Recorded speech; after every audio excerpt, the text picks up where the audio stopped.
Welcome, everyone, to the Penn Primary Care Podcast. I'm your host, Dr. Kendall Williams. So osteoporosis is a topic that we've done a couple of times on the Penn Primary Care Podcast, but it's a topic that has experienced some changes in the last couple of years, but also an area that I think we as primary care physicians are increasingly being asked to manage ourselves. And there aren't an infinite number of rheumatologists and endocrinologists in the world. And so a lot of us, but osteoporosis is a very common disease, very common problem. And so we're often asked to manage this in primary care. And if I speak for myself, I'm not completely comfortable, especially when you get beyond some of the most basic therapies. So for that reason, I asked the director of the Penn Bone Center at Penn, Dr. Mona Al Mukkadam, to come back on the podcast to help answer some questions. Hi, Mona. Thanks for coming again. Yeah, no, thank you so much for having me.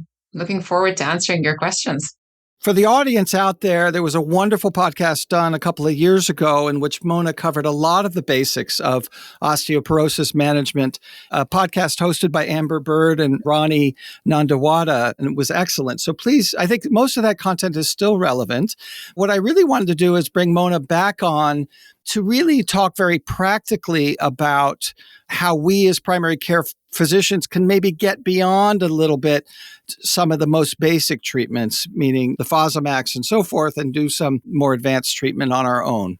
But first, Mona, I actually wanted to highlight three things that have caught my eye in the last couple of years in osteoporosis care. And I sent you these questions beforehand.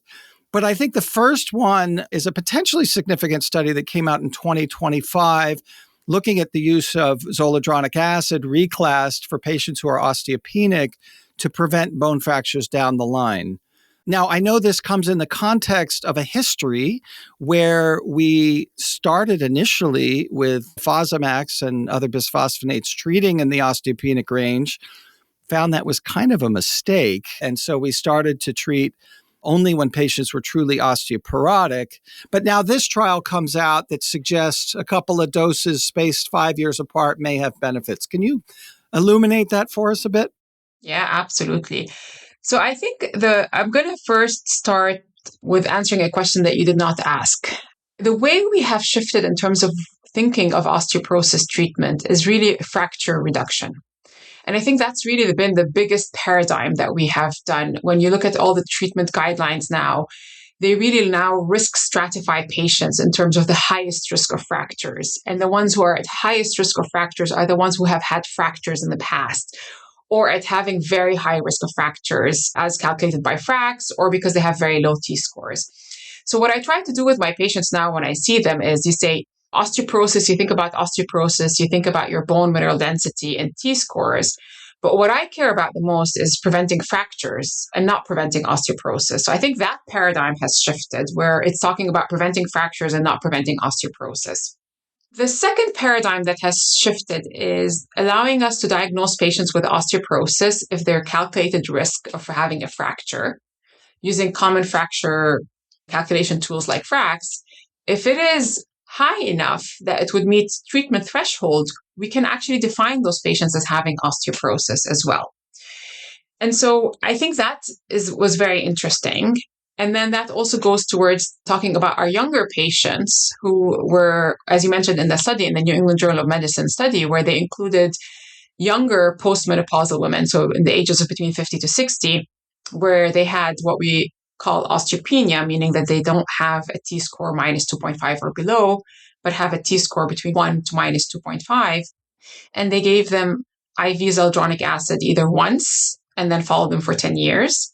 And then another group received IV zoledronic acid at baseline and then 5 years later, and then also followed them up for 10 years.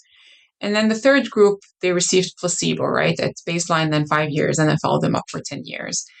And in that study, it showed that whether you gave one dose of reclassed or you gave 2 doses 5 years apart, those patients had less compression fractures in their spine by about 40% compared to those who did not receive zoledronic acid. So again, we're not talking about BMD changes, even though the BMD did improve in those who received zoledronic acid. But the reason why the study was impactful was because it talked about fracture reduction 10 years out the line. So that was very impactful, one. Second, you think about why we are concerned about initiating treatment early on with bisphosphonates is because we understand the cumulative side effects of prolonged use of bisphosphonates. So when we use bisphosphonates for 5 years continuously, we're worried about the stress fractures happening in the thigh bone, which is what we call atypical femur fractures. And so we're doing drug holidays. And so that's why we, in the past, would talk about, is your risk of having a fracture high? Is your risk of having a fracture high or not? And we wouldn't be treating the patients to prevent osteoporosis per se, or treating osteopenia per se. And I think that was a very interesting paper because now I'm like telling my patients, like, just take one dose. What is the harm? The side effects are very minimal. You're only taking one dose. So we're not worried about prolonged use of this medication. And now I have the data to tell me that this will reduce the risk of having fractures in the future. So in that sense, I think it has changed how I practice things, where I might say, just take one dose and see me back in 5 years. And so I think that in that sense really has changed. How are you predicting who would benefit from that? I mean, osteopenia or low bone mineral density, which you taught us in the last podcast, is a broad category. You said it's from -1 to -2.5. Virtually all women fit into that category at a certain time of life, right? So who gets the IV reclass once? Yeah, this is a very interesting question because we don't see those patients, right? These are not the ones who are coming referred to a specialist. This is for you guys to decide who would get them. I don't know that you have to do this, but you do want to think about the patient and they're maybe using FRAX and calculating the risk of having a fracture. So that would look at other risk factors. If they have a low BMI, if they've had prior fractures, if their parents have had a hip fracture, and looking at other comorbidities or other medications that they might be on, if they have rheumatoid arthritis, if they are on prednisone. So I like to joke about this, but my husband's also a physician. And he looks at me, he's like, you do all these calculations. And he's like, I can see a person walking into the door if they look like they're going to break their bones or not. And so I really think clinical judgment continues to be very important. When you're looking at the patient, does this patient look like they're going to fall? Do they look frail? Are you worried about them breaking a bone? And if you are, then just give them a dose of reclass. And if these are people who are very muscular, they really don't look like they're going to fall at all, they don't really need it, then you're less likely to recommend treatment. I think if I have to switch and think like a primary care doctor, I think it's important then to go back and kind of remind people, when do you order a DEXA scan? So usually DEXA scans, you are ordered for routine screening for postmenopausal women ages 65 and above. So automatically, if you're ordering a DEXA for someone who is younger, there must be some reason as to why you're ordering it. So that's also something to kind of factor into your decision as to why was this DEXA scan done? Was it done as part of a research study? Was it done because the patient went to some fair where they were offering it? Versus were you doing it for clinical concerns for osteoporosis, which I think would also play a role into deciding if you should give that patient one dose of zoledronic acid or not. Yeah, I think that we probably all have a sense of who is at risk. And to your point that, the patients who are on steroids, but the patients who have just sort of thin bones and are petite in stature and so forth and so forth. So actually, I'm going to bring into this a conversation I had with a wonderful patient of mine who's an MD, a psychiatrist, who's very thoughtful and is 53 and just fits that category. She's very active and exercises regularly, but she's petite in stature. And you would look at her and think that maybe in the future she may have osteoporosis. So that is, I think, relevant to the discussion of whether or not IV zoledronic acid at some point in the next few years might be a good idea. And as I recall, she's pending a DEXA. But the other question we had was really tying into the last podcast we did, which I think you've had an opportunity to listen to, on hormone therapy and how that fits into this discussion. Because that was a discussion I had with her about whether or not she should consider it. And there was a variety of factors that go into that. We went into all that detail in the last podcast. But when it comes to your population of folks, has it changed at all in terms of how you're thinking about hormone therapy? So yeah, I actually did listen to that podcast and it was very interesting. And there's a lot of factors you have to think about when you're thinking about hormone therapy, about risks and benefits. And so in anything that we recommend, it's really talking about the risks and benefits of each intervention. When it comes to bone health, we tend to think of the medications that we have right now, whether Fosamax or Reclast or denosumab, as being way more efficacious in terms of fracture risk reduction. compared to estrogen therapy, and also safer in that sense. And so from our perspective, if I think my patient is at very high risk of having fractures and I want to give them effective therapy, then I would be recommending those medications. But I think that your patient who's a physician who's 53 is maybe not in that category. This is someone where you're talking about how can I optimize her bone health from now to prevent osteoporosis or keep her at a lower risk of having fractures. And that's where I talk about estrogen. We talk about the Women Health Initiative study when it did look at fracture risk reduction, which it was shown to be efficacious. It was through an oral form of estrogen, which was potentially much higher doses of estrogen than what is now being recommended transdermally. And so we all understand and appreciate that estrogen will have favorable effects on bone health, but there's no strong data about fracture risk reduction. And so I'm never the one who's prescribing the estrogen for my patients. I have a very informed discussion about it with the patients, talking about how the pendulum swings. And I think if you're in the first 5 years post-menopause, considering estrogen is a good idea. If you want to take it for vasomotor symptoms, for other symptoms that you think are bothersome to you. And if they are on estrogen, I do think about it as well, maybe that I don't have to be more aggressive in terms of treating them for osteoporosis or maybe doing DEXA scans as frequently. So to shift it a little bit. So if I had a young postmenopausal patient who had a DEXA scan for whatever reason and comes to me with a T-score of minus 2.5 or 2.6, I'm not necessarily offering bisphosphonates for those patients, at least in the past. Because I'm like, your risk of having fracture is still very low. If I start you on bisphosphonates right now, what am I going to do for you in the future when you're 80, 90, and now people are living well into their 100s? And so for that patients, like, if you're going to be on an estrogen-based therapy, that's great. It's not going to be the best solution, but it's just going to be delaying our need to start you on an anti-resorptive therapy or an osteoanabolic therapy. And so that could be either estrogen as in hormone estrogen replacement, or it could be an estrogen-like medication. So those would be like the SERMs, the selective estrogen receptor modulators, which would have some beneficial effect on the bone, some benefit on the spine, but really very little data on hip fracture reduction and less fracture efficacy compared to the medications that we have right now.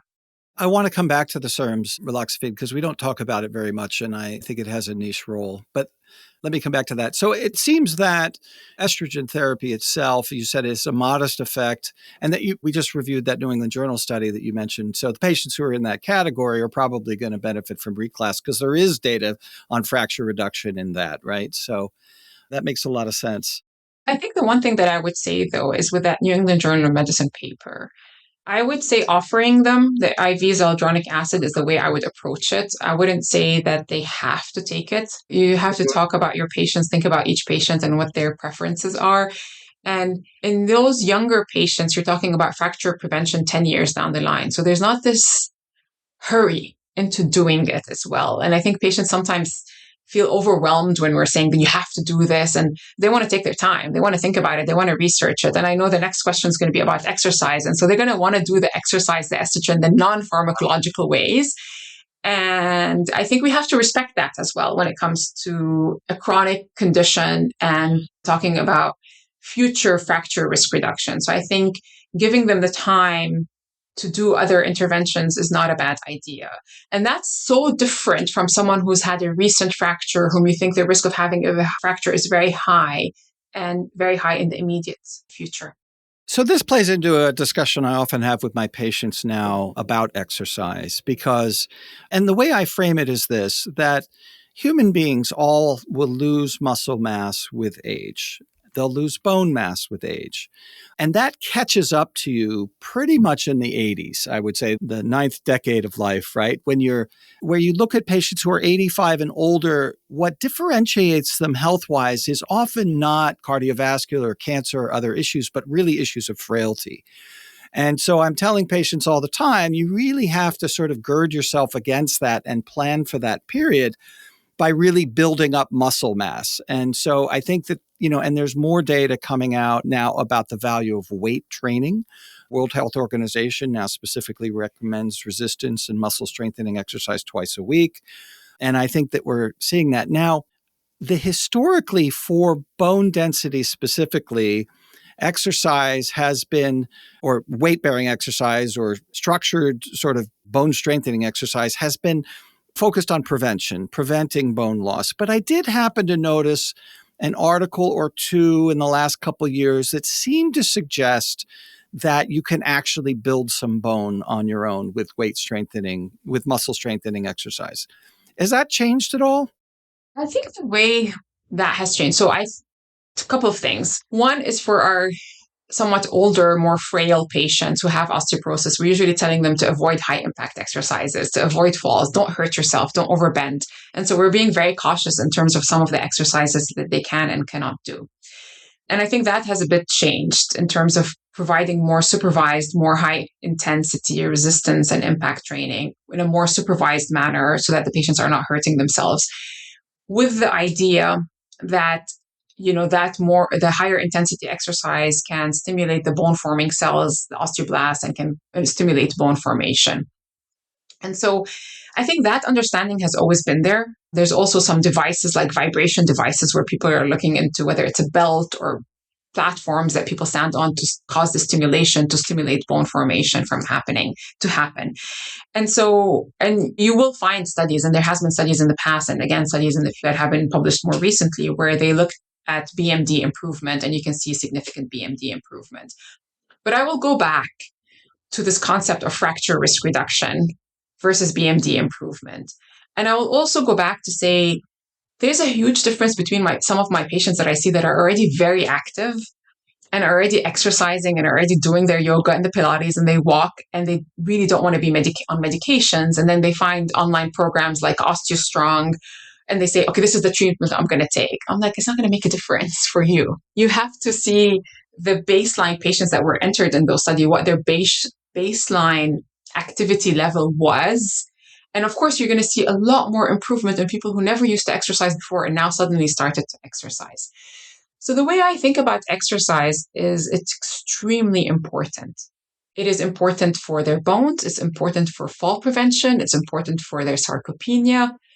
But it doesn't necessarily replace osteoporosis treatment if someone has had very high risk of having fractures. And so that would be similar to like adequate calcium and vitamin D intake. So the way I try to explain to patients is that I'm going to care about you not breaking a bone for the rest of your life. Adequate calcium intake, adequate vitamin D intake, exercise, fall prevention is going to be lifelong. Medications are going to be episodic.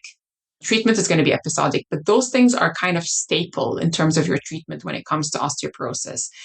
And a little bit what we have been doing a little bit more of is in our younger patients who are really healthy and they want to do more than the regular, referral to physical therapy to talk about just balance and low impact exercises, and is incorporating physical therapists that are more trained when it comes to osteoporosis care to do this kind of more supervised high intensity resistance training. And they seem to like that a lot. They like that we're offering that and we're not ignoring the importance of exercise because it is actually very important. But that's needed in addition to pharmacological therapy in our high risk patients. You made the point in the last podcast that stuck with me that there's not been proof that exercise reduces the risk of fracture. And you made the point earlier in this podcast that this is really all becoming about fracture. And so increasing the bone mineral density with exercise may be true and valid, but I think your point is that nothing other than medications has been proven to reduce the risk of fracture. Is that fair to say? Yes, I think that is very fair to say, but that doesn't mean that they don't reduce risk of fractures, which is the opposite of it, right? So the problem with everything that I'm saying right now, okay, so in order for a study to be done to demonstrate fracture risk reduction, you're talking about thousands of women, right? And that are followed for 3 years, 6 years, 10 years. So these are very expensive studies. And they require a lot of time and compliance and monitoring with patients and following up with them on a regular basis. And so I think the lack of evidence for exercise or calcium or vitamin D or even the vibration plates and the belts and all of these things is because these studies need to be much bigger, much larger to be powered to see fracture risk reduction. Now, I talk about this, and I think we probably should meet again in the next 3 to 5 years, because as of December of 2025, the FDA has now approved bone mineral density as a surrogate marker for approval of osteoporosis medications, which is completely different from what the approval process had been. So in the past, bone mineral density was not an appropriate surrogate marker for fracture risk reduction because we know that the bone density by DEXA is only capturing one aspect, which is the bone density on an aerial image. So 2-dimensional image instead of 3-dimensional, and it's not capturing the architecture of the bone and a lot of things about the bone quality that are not being captured. And we also appreciated that there's certain medications like strontium that increased bone mineral density, but did not decrease risk of fractures. And so there was this disconnect between bone quality and bone mineral density. But since in the osteoporosis world, the drug development has been very slow and people have not been investing the time and the effort into developing drugs. Because the studies take so long to do and because they're heavy to fracture and they're so expensive and so forth. Exactly. And so there's been such a huge push to allow BMD to be a surrogate marker. But it's interesting because this has been approved. We don't have any drug right now that's been approved through that process because this just happened recently. But it makes me think every single day of how I counsel my patients and how I talk about I'm only going to prescribe something if it reduces fractures. And so I think it's going to be a very interesting paradigm that's going to change. And so I think talking back in 3 to 5 years is going to be very helpful to see how we're thinking of things right now once we have new drugs that are approved based on bone mineral density changes and not necessarily fractures. So that was great. And I wanted to go through those 3 questions up front because it was relevant and topical and so forth. But now I want to dig down into the actual drugs and how to prescribe them and get some real practical guidance from you on how to manage folks to the degree that we have to do it on our own. So let's just first sort of review the tools when it comes to medications, right? So Fosamax is the signature bisphosphonate in this category, now dosed once weekly. By the way, Mona, what I'll do is I'll tell you what I know, and then you just correct me as appropriate, and we'll go from there. So it is dosed once weekly, given for a 5-year period. If I identify a patient that I think is appropriate, I will do a basic diagnostic workup to make sure there is no secondary cause. You highlighted that in the previous podcast, a vitamin D, a PTH, magnesium, phosphorus, some of the basic things that you don't want to miss because they may require other treatments. You want to make sure patients are getting appropriate levels of vitamin D and calcium, 800 units, right, of vitamin D, 1,200 of calcium. And then you think about putting them on a medication, Fosamax, let's talk about first. Now, let me just say this. I'm not doing this for the folks who have fractured, and I'm not doing this for patients that have T-scores that are less than 3.0. So those are the high fracture risk patients. So those are the ones I'm pretty much sending to you. But I am doing it for the patients who just sneak into the osteoporosis category. Now they're minus 1.6 at the femur. And I'm saying, well, you're there and let's talk about this. That's where I'm using this medication. I'm doing it for 5 years. I'm expecting to stabilize their bone, if not improve it, 0.2 or 0.3. And I'm thinking I'm just going to order another DEXA in a couple of years from that start. Is that about right? It is. I think so. Yeah. So I just wanted to talk about one more thing, just to kind of, because you gave me the questions beforehand, and it's so hard for me not to jump. But I do think that when we talk about, again, osteoporosis treatment, and you can see all the guidelines right now are really talking about risk stratification and how sequence matters. And so I think that the fact that you recognized automatically that the ones who have a T-score of -3 or -3.5 and the ones who've had fractures, and I think that's one, and all of the guidelines keep highlighting multiple compression fractures, hip fractures, spine fractures, more than one fracture while on therapy. So fracture is really kind of the ongoing theme, that these specific category of patients where we think that they're at very high risk of fractures, that we want to be thinking about starting them maybe potentially on bone building medications. And so I think that category is very important, and we will talk about it later, but I just wanted to highlight that we do think that treatment sequence does matter. And in those patients, if you're not comfortable starting bone building medications, they should be referred to us.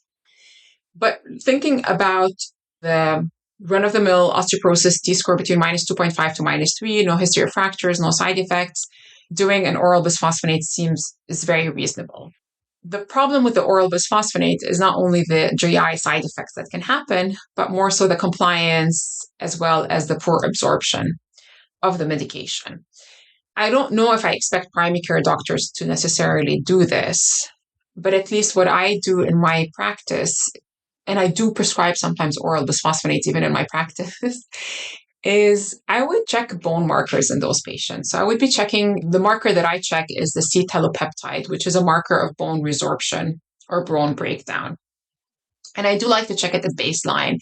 And then if they come back in a year to 2 years, check it again and see if it's coming down by about 50% or not, and see with their bone density how it improves, or it stays the same, improves, or it's coming down. Because I think this is an opportunity that you don't want to stay like 3 to 5 years and miss this opportunity where they're not really absorbing it, they're not really taking it, and it's not really effective for them. And in those patients where I feel like the C-telopeptide, the marker did not go down, that I would want to switch them to the infusion instead. That way it's guaranteed, it's going to be in their system, it's very efficacious, and I feel much more comfortable in that sense. I think the ones who are on oral, maybe you want to see them back sooner, maybe in a year or two, not longer than that. If someone's on an infusion, as you saw from that study, 5 years, it seems to continue to work. And so I would probably want to monitor the orals a bit more closely than the ones who are on an infusion, just because of the lack of absorption and compliance issues.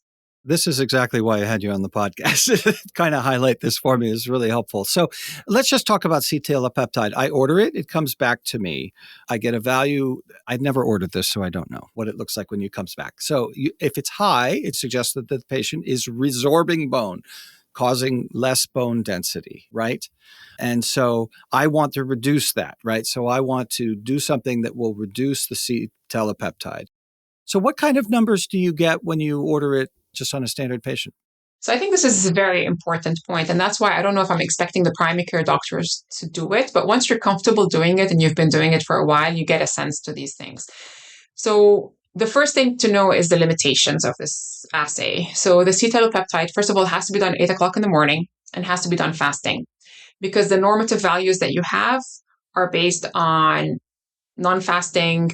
8 o'clock in the morning, it follows a circadian rhythm, so the levels go down during the day and with food. The other thing is to realize that this assay, the values are so different based on which lab it's done. So if you try to be as consistent in terms of the lab that it's done, that would be very helpful. They give you multiple ranges, and the ranges can vary quite widely between like 100 to 1,000. And so the range is very different. And so this value is so different for each individual. So as an absolute value, it might not be as helpful, but it's helpful to watch it as a trend, to see how this is trending. And when you say high numbers, you're not going to see a number that is like above the upper limit of normal. What you see as a high number is in the upper range or in the upper half. And when we have someone on therapy, we're usually looking for that range to be in the lowest quartile of normal, which usually is around 200 to 300. And so if someone is like not going down below 300, their bone density is coming down, it's not improving, it's still very low, then you're like, okay, let me switch to the infusion of zoledronic acid to bring that number down lower. So those are kind of the things that I look at. But it does require being comfortable reviewing those results, because like I said, there is a lot of variability with those assays. There's a lot of variability from one person to the next.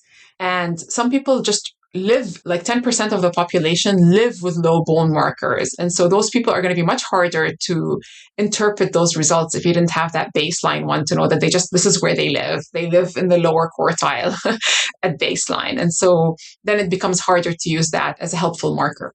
When did you say you would recheck it? Let's say I put a patient on Fosamax PO.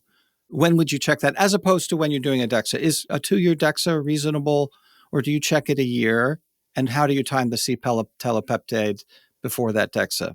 First things first, that means that you are including now C-telopeptide in kind of your baseline screening labs in order for this to be helpful. So I think that's something that's very important to now think about. If you are going to be doing this, you are now including C-telopeptide in your baseline evaluation. If I want to be aggressive with this patient and I really want to know how they're doing, I would do 3 to 6 months later. That's when I would do the CTX. If it's someone that I'm like, I'm okay if they didn't want to be on treatment anyway, then I would just say come back in a year and do a DEXA and see telepeptide at the same time in a year, but not before 3 to 6 months. So the rest of the tools primary care physicians are probably not as comfortable with. And so let's talk about zoledronic acid or Reclast. Let's talk about denosumab or Prolia. And then I do want to get back to the anabolic agents and understand those a little bit more in depth. Even if I'm not planning to prescribe them, I do want to understand them better. So I think of zoledronic acid or Reclast as an option, of course, if somebody cannot take PO. I do think of it as a stronger agent, meaning it will improve that DEXA more than I will expect from Fosamax alone. And so if I'm a little nervous about a patient, they're on the edge, their min is 2.9, I haven't had a fracture, but I'm a little nervous about it, I might instead choose Reclast. And then I would do that once a year for 3 years with a DEXA at a year. And now with your guidance, I'm probably checking a C-telepeptide as well at baseline and at 6 months or so. Yeah, with the Reclast, you don't need to do the C-telepeptide at 6 months, to be honest. If someone's getting the IV zoledronic acid, you can decide to do once a year for 3 doses, and then the C-telepeptide becomes very helpful when we're doing drug holidays. You do it at the end of the treatment, and then you do it afterwards, just kind of when they're on a drug holiday to see what to do. So that makes the point, just to reiterate the point that you made before, that with Fosamax, you're really not sure of the absorption or the adherence. And so that's why you're checking it there. But you know that the patients are getting the infusion yearly. And so you're comfortable with that. And you're doing that for 3 years. It is true that I should expect an improvement in their DEXA that is greater than what I would expect with somebody simply on Fosamax with Reclast. Is that right? Yeah. So I think if you kind of think about the improvements, it's not drastically different, but you would talk about like 5% versus 7% or 8%, but definitely the IV Reclast, the zoledronic acid, as a bisphosphonate, it's a much more potent anti-resorptive therapy, separate from absorption and compliance issue. And then if you add on the compliance issue, you're going to see that the IV zoledronic acid is more potent than the orals. And so yes, you would see more improvement in bone mineral density compared to the oral bisphosphonates. And then from the studies, we know that the fracture reduction is more efficacious with IV zoledronic acid compared to the oral bisphosphonates. I think that as primary care doctors, you should be comfortable ordering IV zoledronic acid. I really do think that should be kind of under the umbrella of what primary care doctors are able to do. Denosumab and Prolia, I will talk about it. I actually don't want primary care doctors to be ordering it at all. I would actually be more comfortable with primary care doctors ordering osteoanabolic therapies versus ordering denosumab, but I'll talk about that in a second. So in terms of the IV zoledronic acid, the patients are terrified of taking it for multiple reasons. They feel that they're going to take an infusion and it's going to stay in their body, and they have a side effect. They're going to continue to have side effects the rest of the year. I try to reassure them. I've been doing this for over a decade.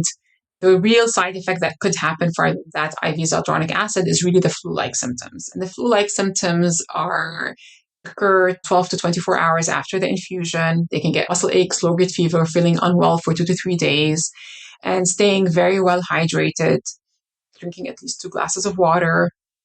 And I preemptively give them Tylenol 500 milligrams 30 minutes before the infusion, and then they can take it every 6 hours after the infusion for the first couple of days. And that really seems to help with that flu-like symptoms. I tell them the flu-like symptoms, I promise you, goes away. Sometimes it could be pretty miserable. You're in bed, so please don't plan anything major, like no conferences, no weddings, nothing major that you're going to, in case you end up being in bed. But it goes away. And it's the worst with the first infusion and gets much better with subsequent infusion. So I think having that kind of counseling and preparing them is very, very helpful. They end up trusting you more and more willing to do it the second time. And I try to explain that the medication continues to work because of how it resides in the bone and how it inhibits the enzymes. But the drug itself will no longer be in your blood if they were to measure the drug amount in the blood. And so I think that helps them a little bit to kind of understand how the medication works for a year, but how the side effects won't linger on for a year. You want to make sure that their calcium is appropriate in the blood, they're getting adequate calcium, their kidney function is good, their vitamin D levels are good. I have theoretically low calcium can happen after the IV zoledronic acid. It can develop hypocalcemia. Obviously, this is a medication approved for treatment of hypercalcemia, but really has never happened with any of my patients where I know that their kidney function is good, their vitamin D level is good, and their calcium is good, and their adequate calcium intake. So in those patients, really hypocalcemia is not a problem. Most of the medications that we have for osteoporosis that work by reducing the amount of bone being removed, or what we call anti-resorptive therapy, most of them will have the concern for the two side effects that patients are terrified about, which is the osteonecrosis of the jaw and the atypical femur fracture. So patients are terrified of these side effects. But you have to give it to them, you have to explain it to them, like what are the risks? And so when it comes to the osteonecrosis of the jaw, I tell them it's basically your jaw being exposed, the jawbone being exposed, getting infected, and that doesn't heal for over 8 weeks. That's the definition of osteonecrosis of the jaw. It tends to happen after invasive dental work, like dental implants or dental extractions. And it usually happens in cancer patients who are getting the infusion once a month or every 3 months as part of their cancer treatment. They're actively undergoing chemo, radiation, they're on prednisone, they have diabetes, so they have other risk factors. We do have like a table in our guidelines where they go over the risks of side effects from this medication compared to like being hit by lightning or a motor vehicle accident, some other stuff that could happen. And it just really helps that you're more likely to be hit by lightning than for that to happen with an oral bisphosphonate, the osteonecrosis of the jaw. So giving them those numbers and having them understand, like, yes, we understand this risk can happen. Yes, we are aware of it, but it's really low. And I usually tell my patients before initiating treatment, like, if you are going to be undergoing any invasive dental work, get it done now. I'll delay starting the bisphosphonates, and then you can start bisphosphonates after you're done with your dental work. If they do need invasive dental work while they're on therapy, they should do the dental work. Because whether they stop the bisphosphonate or they don't stop the bisphosphonate, the effects of the bisphosphonate are still in their system. So sometimes dentists insist that patients stop it. And I say, fine, if you want to stop it, it's fine. Hold it for 2 months, 3 months. You want to hold it, it's not a problem for me. I don't know how much it's going to make a difference in terms of the healing process. And so I usually say, they ask me for clearances. And I always say, if your dentist says you need to get it done, just get it done. There's nothing that I can do to clear you. But that's kind of the dental issues that patients are scared of. And then the stress fracture in the thigh bone is something that can happen. And that's really with prolonged use of these medications. And that's why I go over, we do courses of treatment. You're not on these medications for the rest of your life. But yeah, I think IV zoledronic acid is definitely something that as primary care doctors, you should be able to and comfortable ordering. What do you quote for your patients going on IV zoledronic acid reclass? What do you quote them in terms of the risk of osteonecrosis of the jaw? It's like 1 in 100,000, but that's for like spontaneous with an oral bisphosphonate. The risk is like 1% or even higher for cancer patients. And so the risk is like so different. And then similarly with the atypical femur fractures, it's like 1 in 100,000 patient years if you've been on bisphosphonates less than 5 years. And the risk goes up by 100-fold if you've been on it over 5 years. And so that's kind of the numbers that I give my patients when I'm discussing those things. And I talk about it straight on. I acknowledge it straight on. And I talk about their fears and their concerns and what the fractures are. And I make it as scary as possible as they want it. So I'm not like diminishing how bad they are, but then talking about what is the actual risk of that happening. Yeah. I'm working with a medical student now who's also a dentist. He's training to be an OMFS. And I took him aside knowing we were going to do this podcast. And I said, can you tell me about osteonecrosis of the jaw? I mean, what you've seen it, right? What does it look like? And he said, it's a spectrum. He says a wide spectrum. In general, he said, anytime you're doing invasive dental work, you need a bone to heal. So you need a bone to fill a hole or to grow and fill a hole, much like the skin would fill a hole of a skin wound. And he said, and that's very slow because patients have agents in their system that are keeping them from doing that. And so he said, and so then you can get superinfection and other issues. He says, sometimes it's just a couple of weeks of antibiotics and that's the only problem. Sometimes it requires mandibular resection and reconstruction, but that's highly unusual. So it was very interesting to get his insights, a person who's seen this professionally a number of times. Yeah, I think that's a very important point, talking about the spectrum as well. It's not like yes or no. Like it could be as simple as, someone having non-healing jaw thing and all they require is like antibiotics to swish and swallow. And I think also the other thing that has shifted as I've been doing this now for a while, in the past, I'm like, if anyone has osteonecrosis of the jaw, I'm never going to give them bisphosphonates again. No, I give them bisphosphonates again. I talk to their oral surgeons, I talk to their dentists, and we talk about risks and benefits. And we talk about the circumstances the first time that led to them having osteonecrosis of the jaw, and how can we maybe decrease the dosing of the bisphosphonates, do it differently so that we're not running into the same problem. But it's not an absolute contraindication if someone's had history of osteonecrosis of the jaw. And it's also speaking to the spectrum of this condition. I want to get to the anabolic agents and want to leave some time, but I do want to spend a little bit of time on Prolia because there are primary care physicians around the country who prescribe Prolia all the time. I've been somewhat scared of the drug. I think I do, by the way, prescribe it. And the circumstance in which I prescribed it are only patients who have come to me on it, cannot find another provider to give it. They're new for their dose. And I'm like, okay, you just got to get your dose. I have one patient who's 90 years old, and I've talked with one of our endocrinology colleagues, and I've just kept her on it, and that's been fine. But let me just cut to the chase on Prolia, denosumab. I mean, I'd see it as a more potent agent than Reclast in terms of bringing bone back. It is every 6 months. If you delay it more than a month after your scheduled infusion, you can get rapid bone loss. So it's scary from that perspective, I think. You have to stay on top of it. And then there's this whole issue of how to come off of it, because you don't want to keep people on these agents forever because of the risk of femoral fragility fractures.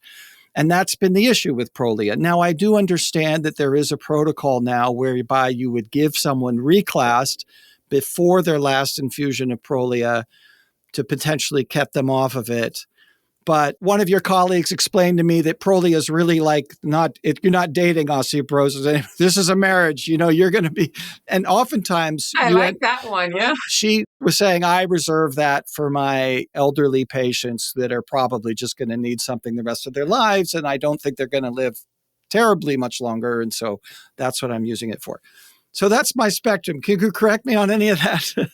I think everything you said is spot on. I would just highlight a couple of things. One thing is that delay of Prolia is not only associated with rebound bone loss, that's very exaggerated, but it's also associated with multiple compression fractures.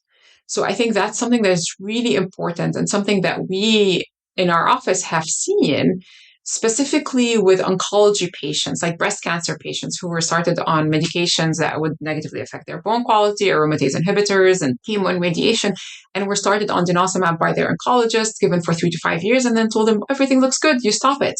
And then they come to us with multiple compression fractures in their spine. And so that's very important to keep in mind. The second thing is that with denosumab, we only have published data regarding safety and efficacy for up to 10 years. So we don't have anything else beyond 10 years. And the other thing that we do know is that that rebound bone loss that happens and these compression fractures that happen more often if Prolia was started in younger patients compared to older patients. And how long they've been on Prolia. So the longer you are on Prolia, the harder it is to get you off of Prolia. And so that's why in younger patients, I don't want to do Prolia because, like I said, people are now living well into their 100s. And so if you're having a 50-year-old or a 60-year-old start on Prolia, what am I going to do with them when they're 20 years down the line, 30 years down the line? We have no safety data beyond 10 years. So that's one concern that I have, one of the many concerns that I have. The second thing, and we know this, and this is very reproducible as well, you remember how I talked about risk stratification and sequence matters, and sequence really matters, and especially with denosumab. And so we know that oral bisphosphonates and the use of IV zoledronic acid might blunt the benefits of some of the bone building medications. But with denosumab, if you were to switch someone from denosumab to the daily injection, the bone building medication, you actually have bone loss that happens in the hip. And so really sequence matters in that sense. And so I never switch someone from denosumab to an osteoanabolic therapy because they actually lose bone density. So if someone's on denosumab and I feel I want to escalate their osteoporosis treatment, I cannot now switch them to osteoanabolic therapy. I have to do add-on therapy, which is sometimes not covered by insurance and is very expensive.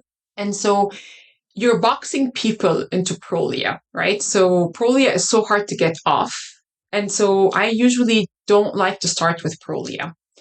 And the only time I actually refer to the ACP guidelines, to your guidelines, is when it comes to them stating that denosumab is second line therapy. I think where our organizations like the Endocrine Society or the ACE and our bone societies, they have continued to say if someone's had high risk of fractures, they have osteoporosis, all of these medications are considered first line. In people who are at very high risk, we would really encourage you to start with osteoanabolic therapy. But I really think that Prolia, although approved as a first-line therapy, should not be considered first-line therapy, especially in younger patients. Now, and yes, Prolia is an excellent drug. Patients love being on it. They tolerate it very well. Their bone densities look so much nicer and it goes up, and they're really, really happy with those results. But we have to think about what's going to happen in 5 years, 10 years. And so before I initiate anyone on Prolia, I'm talking to them about what are we going to do? What's our exit plan? What is our long-term plan? And then I tell my patients, my own father is on Prolia. He's 84 years old. He has CKD. He had a compression fracture. I told him, you're going to be on Prolia for the rest of your life. And so that was the decision that was made on initiation of Prolia. And he hadn't been on any other osteoporosis therapy before. And so I'm not saying that I don't use it, and I'm not saying that I don't use Prolia as a first line, but I think for primary care purposes, if you think your patient needs to be on Prolia, I think if you're not comfortable doing the osteoanabolics, you should not be comfortable doing the Prolia either. Because I think you would want to do the osteoanabolics first before doing the Prolia. And when you're starting the Prolia, you're really boxing in those patients and reducing their ability to take other medications in the future. So let's talk about the osteoanabolic agents. And by that, we are talking about 3 drugs. Their trade names are Forteo, Tymlos, and Evenity. Their generic names, and see if I get this right, teriparatide, abaloparatide, and romosozumab. You're going to say that much better than I do. No, I know. It's fine. You know what? It's great.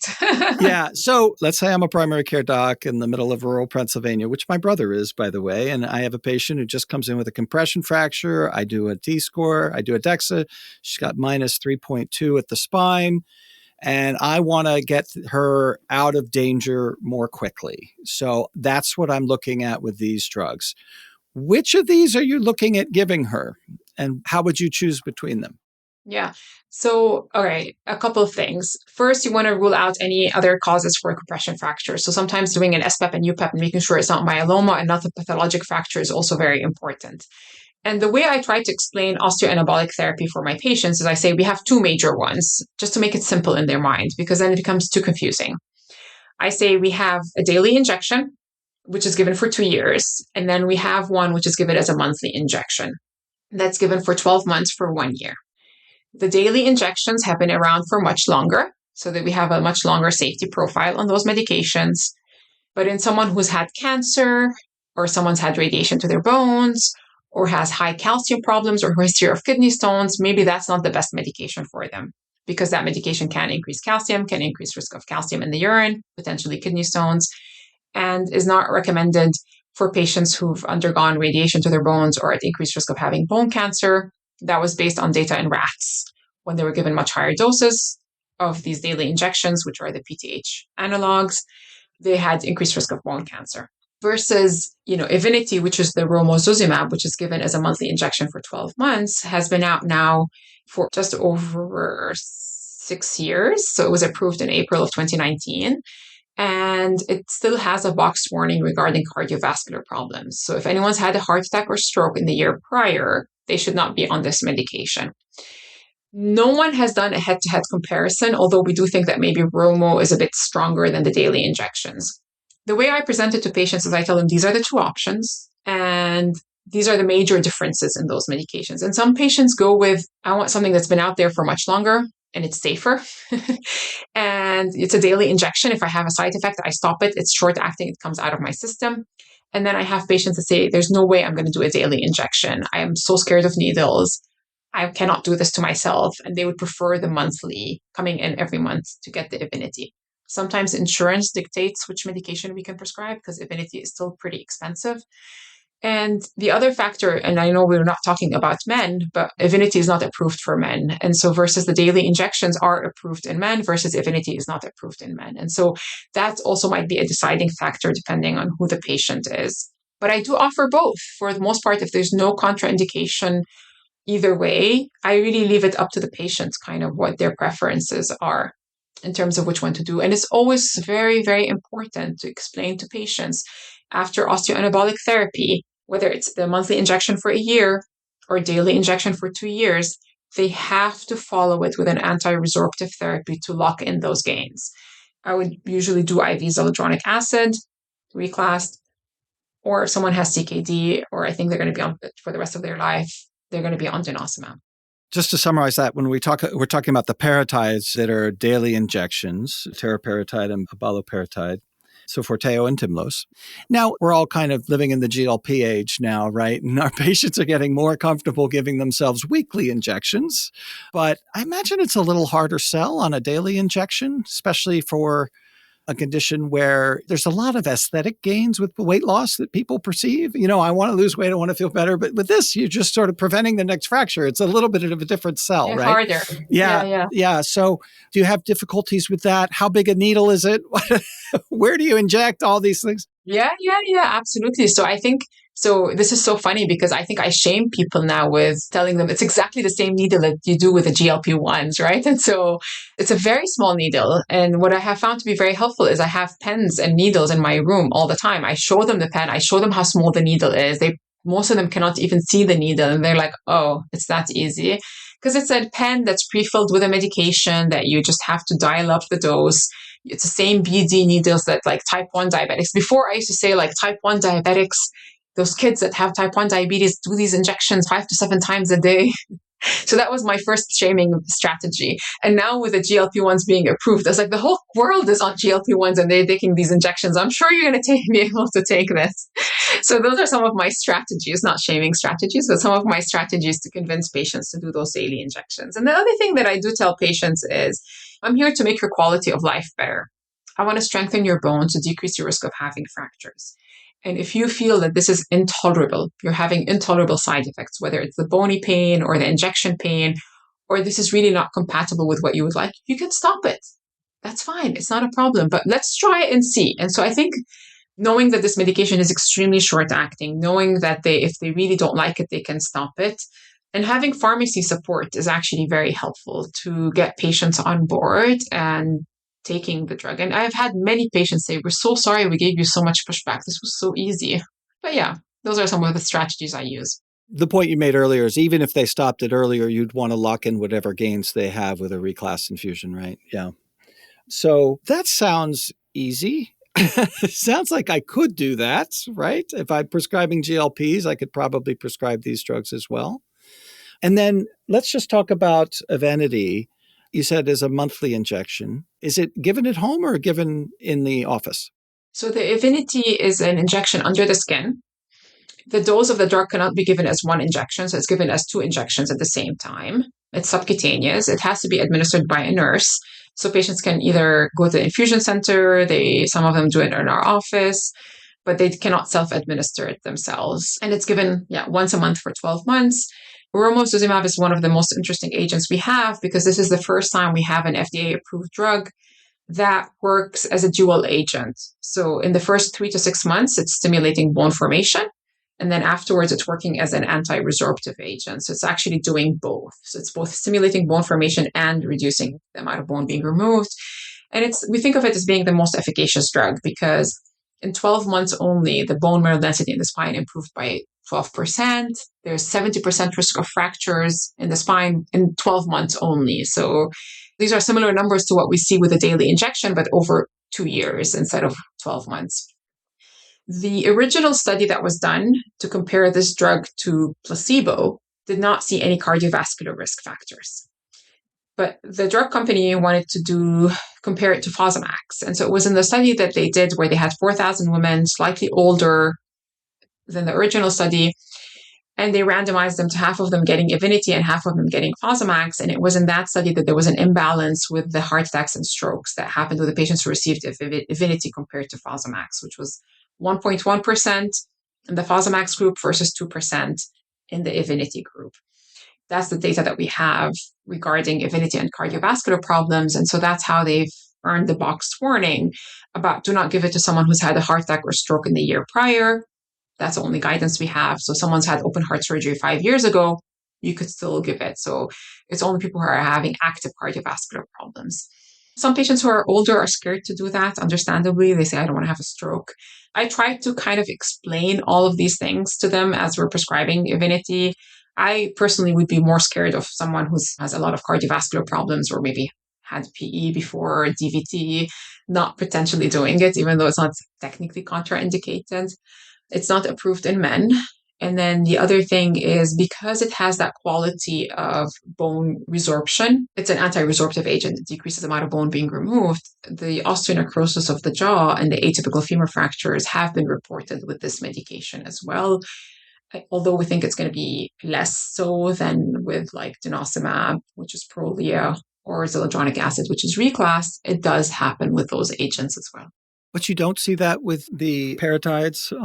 You don't see that with them. Yeah, so we don't see that with teriparatide or abaloparatide. And teriparatide now, they have biosimilars and generics, so it's not only Forteo, the brand name. Do you check Adexa in a year? Is that what you would do when you have somebody on this? I guess C-telepeptide is not as much of an issue because you know that you're putting somebody on an agent that they're taking and prescribing and so forth. Yeah, bone markers in osteoanabolic therapy is interesting because I have a lot of colleagues that do check bone formation markers. I haven't found them to be as helpful because to me, if it's going to change my management, I will do it. But if it's not going to change my management, I don't do it. And so I haven't figured out a way how they would change my management. So I have not been checking bone formation markers when someone's on osteoanabolic therapy. Well, this is something that's changed from this discussion for me because I would have not thought to check C-telepeptide in patients on Fosamax because I thought, well, that's what endocrinologists do. But in reality, endocrinologists only check it in patients who are on Fosamax because you want to make sure that they're getting the medication, right? Yeah, I mean, and that's so provider dependent, I have to say, right? So this is definitely provider dependent. All the guidelines say consider checking bone markers, but it's not like you have to check bone markers. And so I think it is definitely provider dependent. But in my thought process, it's like, is it going to affect my management? Yes or no? And if it is, I will do it. And so I kind of try to provide the rationale as to why I would do those things because it would affect my management when it comes to oral bisphosphonates. Mona, this has been a great discussion. We're hitting the end of the hour here. I do want to ask you, and I didn't give you this heads up on this, but is there anything that you think primary care physicians need to know that you see in your practice? You mentioned some of the dangers about denosumab and some of the things that you see, but is there anything else we're sort of doing wrong that you would like us to stop doing or maybe start doing? I think you guys do a fantastic job, honestly. As primary care doctors, I don't know how you're able to manage all these health issues. So I don't know if I would ever say that you guys are ever doing anything wrong. I'm always amazed by all the things that you are able to do. The one thing that, and yeah, the denosumab is definitely something that I would say, please refer to us before you start denosumab. The second one, I think, is the risk of fractures and defining osteoporosis if someone's fracture is high. I think that would be very helpful and something that I am working with as well with see if radiology or the DEXA reports can be worked on so that you're able to get these drugs approved. Because I think sometimes what happens if someone has like osteopenia and not osteoporosis, you might have a hard time getting IV zoledronic acid approved or getting a repeat DEXA approved. And so as per our ACE guidelines, you can define patients as having osteoporosis based on high risk of fractures. And so I think that one is important for practical reasons, it's important for you guys to know because I think it will help you with kind of insurance approvals and monitoring of your patients when you're reframing this and saying, oh, they do have osteoporosis. Yeah. And historically, I think some of us are a little less comfortable defining osteoporosis by FRAX scores. It's just easier to look at a number and say, oh, you're there or you're not there. But to the point you made earlier in the podcast, this is all about fracture reduction, and that's what the Frac score is telling you, right? And there's also this data that suggests patients who are osteopenic who get just one dose of Reclast do better, that maybe somebody who's in that sort of borderline and has a Frac score that suggests they're increased risk or they're osteoporotic could just do that for now and then go from there. So I don't know if in terms of like reminders, so the Fracs you put in the calculator and gives you two numbers and it tells you what is the 10-year risk of having a hip fracture. And if that's more than the 3%, that's high. And major osteoporotic fracture, if it's 20% or more, that's high. So 20% and 3%. Yeah. And I'm always trying to remind myself of that when I look at my my DEXA scans. I know. I'm looking for 3s and 20s, the thresholds there. It's hard. It's hard. It's a lot for you guys. It's really hard for you guys to do all of these things. And so hopefully we can help out more in creating more pathways and more reminders and better access as well. Well, Mona, this has been great. And so if I ever do find myself plopped down in the middle of rural Alaska and I have to manage osteoporosis on my own, I actually feel much more qualified than I did an hour ago. So this has been a great discussion. Absolutely. Thank you so much for having me. This is always so much fun. And yeah, I'm always around if you need any help. Thank you. With that, I want to thank Mona for joining us formally and then also thank the audience for joining us. And please come again next time.